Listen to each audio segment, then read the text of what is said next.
सिर्फ 72 दिन पहले हुई थी ये शादी और आज नई दुल्हन की मौत ने पूरे देश को हिला दिया है।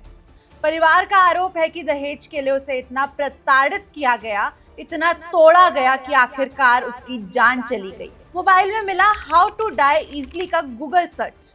क्या ये आत्महत्या थी या दहेज के कथित अत्याचार ने एक और बेटी की जिंदगी छीन ली? दिल्ली की आकृति सुतार केस की वो कहानी जिसने हर किसी को झकझोर दिया है। नमस्कार, मैं हूं जसवी कौशिक और आप देख रहे हैं वन इंडिया हिंदी। आज बात उस मामले की जिसने पूरे देश में एक बार फिर दहेज, घरेलू हिंसा और महिलाओं की सुरक्षा को लेकर बहस छेड़ दी है। 28 वर्षीय आकृति सुतार, जिसने सिर्फ 72 दिन पहले अपने जीवन की नई शुरुआत की थी, आज इस दुनिया में नहीं है।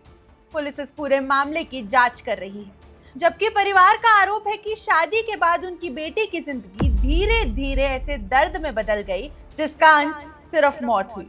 आकृति सुतार और अरस्तु सिक्का ने 24 अप्रैल 2026 को शादी की थी। रिपोर्ट्स के मुताबिक दोनों लंबे समय से एक दूसरे को जानते थे और ये रिश्ता परिवार की सहमति से शादी तक पहुंचा।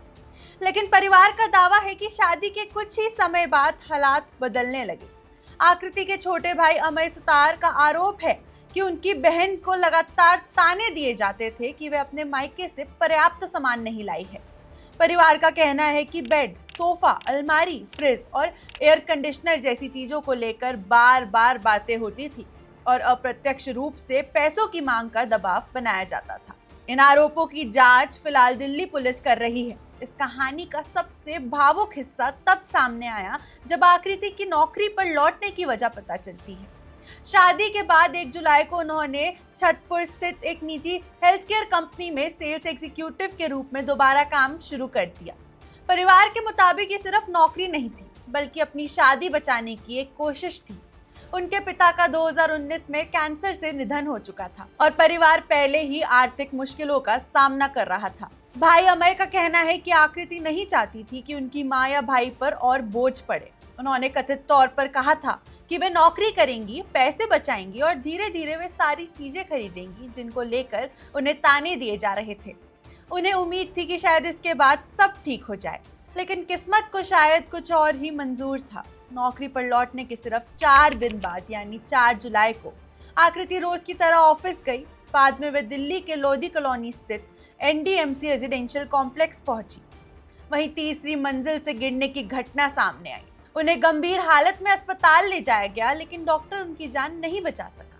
यहीं से ये मामला एक सामान्य मौत का नहीं बल्कि गंभीर रूप से पुलिस जांच का विषय बन गया।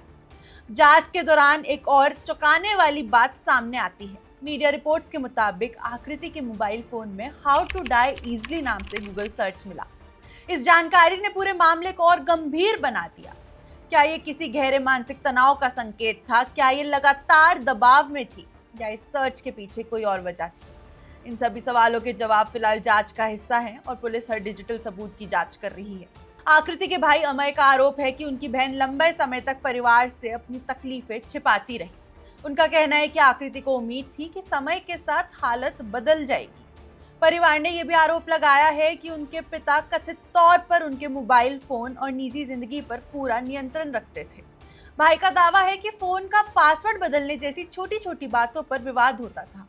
परिवार से बात करने पर आपत्ति जताई जाती थी और उन्हें मानसिक तथा शारीरिक रूप से प्रताड़ित किया जाता था। मामले में दिल्ली पुलिस ने दहेज, मृत्यु और क्रूरता से जुड़े प्रावधानों के तहत केस दर्ज किया है और पति अरस्तु सिक्का को गिरफ्तार किया गया है। Police CCTV footage, mobile data, call record, digital साक्ष्य और गवाहों के बयान पर जांच कर रही है। मीडिया रिपोर्ट्स के अनुसार परिवार के अन्य सदस्यों की भूमिका की भी जांच की जा रही है। पुलिस का कहना है कि जांच पूरी होने के बाद ही घटनाक्रम की वास्तविक तस्वीर सामने आएगी।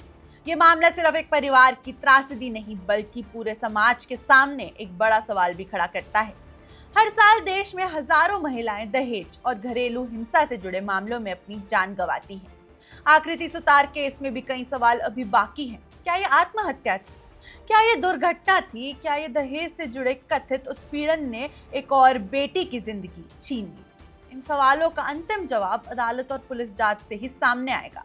लेकिन इतना जरूर है कि 72 दिन पहले दुल्हन बनी आकृति सुतार की मौत ने पूरे देश को सोचने पर मजबूर कर दिया है कि आखिर दहेज और घरेलू हिंसा की ये लड़ाई कब खत्म होगी। आप देख रहे हैं one India Hindi. Subscribe to One India and never miss an update.